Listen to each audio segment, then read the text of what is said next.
एक बार की बात है, हीरा अपने दोस्त के साथ देर रात घर लौट रहा होता है। तभी रास्ते में एक बरगद का पेड़ आता है। उस पेड़ के नीचे एक 100 रुपए का नोट पड़ा होता है। उसे देखकर हीरा खुश हो जाता है।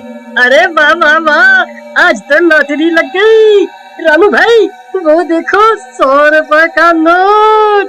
फिर हीरा वो पैसे उठा लेता है। तभी उन्हें पेड़ में से अजीब सी आवाज आती है। फिर वो जैसे ही ऊपर की ओर देखता है तो उन्हें पेड़ पर एक 2000 का नोट लगा हुआ दिखाई देता है। अरे रामू वो देख, इस पेड़ पर तो 2000 का नोट लगा हुआ है। मुझे तो यकीन ही नहीं होता भाई। भाई क्या पता ये पेड़ सच में पैसे देने वाला पेड़ हो। एक काम करो, तुम जल्दी से पेड़ पर चढ़ जाओ और वो नोट तोड़ कर ले आओ। फिर वो 2000 का नोट तोड़ने के लिए पेड़ पर चढ़ जाता है और कुछ ही देर में वो नोट तोड़ लेता है। रामू भाई ये नोट तो बिल्कुल असली है।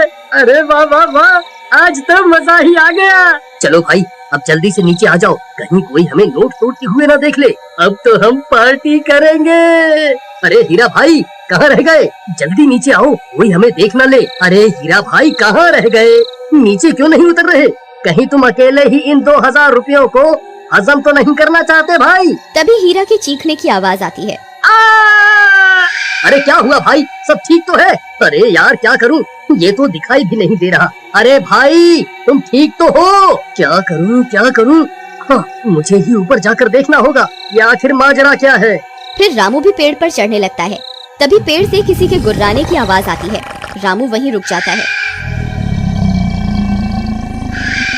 आई मम्मी, ये कैसी आवाज है? अरे कमबख्त हीरा, ये कैसी डरावनी आवाजें निकाल रहा है? मुझे पता है तू अकेला ही इन 2000 रुपयों को हजम करना चाहता है। आई मम्मी, कौन है भाई? अरे हीरा तेरा नाश मिटे कमबख्त, तुझे क्या लगता है तू मुझे यूं डरा कर 2000 रुपए हजम कर जाएगा? मैं अपने हिस्से के पैसे नहीं छोड़ूंगा। हाँ। फिर डर के मारे रामू वहाँ से भाग जाता है। अरे मर गया रे, भागो रे।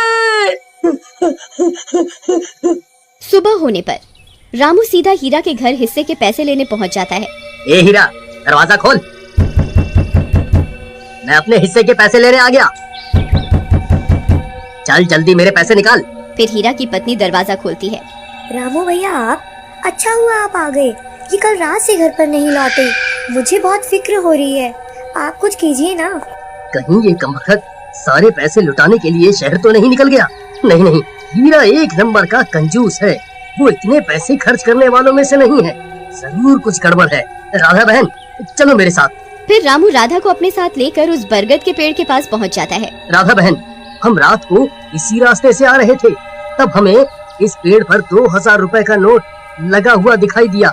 उसे तोड़ने के लिए हीरा ऊपर चढ़ा था, लेकिन वापस नहीं आया। तभी कुछ गांव वाले भी वहां पहुंच जाते हैं। फिर रामू सबको पैसों की बात बताता है। अरे भाई हरिया, जरा पेड़ पर चढ़कर तो देख, हीरा भाई वहाँ है या नहीं? फिर हरिया पेड़ पर चढ़ जाता है और बहुत देर ढूंढने पर भी उसे हीरा का कोई नामो निशान नहीं मिलता। भाई यहाँ ऊपर कोई आदमी नहीं है। ये कैसे हो सकता है? हीरा तो नीचे भी नहीं उतरा। फिर हीरा गया तो गया कहाँ? कहीं वो चुड़ैल उसे खा तो नहीं गई जो रात को अजीब सी आवाजें निकाल रही थी? फिर सब गांव वाले वहां से चले जाते हैं और राधा रोने लगती है। जी आप कहाँ चले गए जी? अब मैं आपको कहाँ ढूंढूं?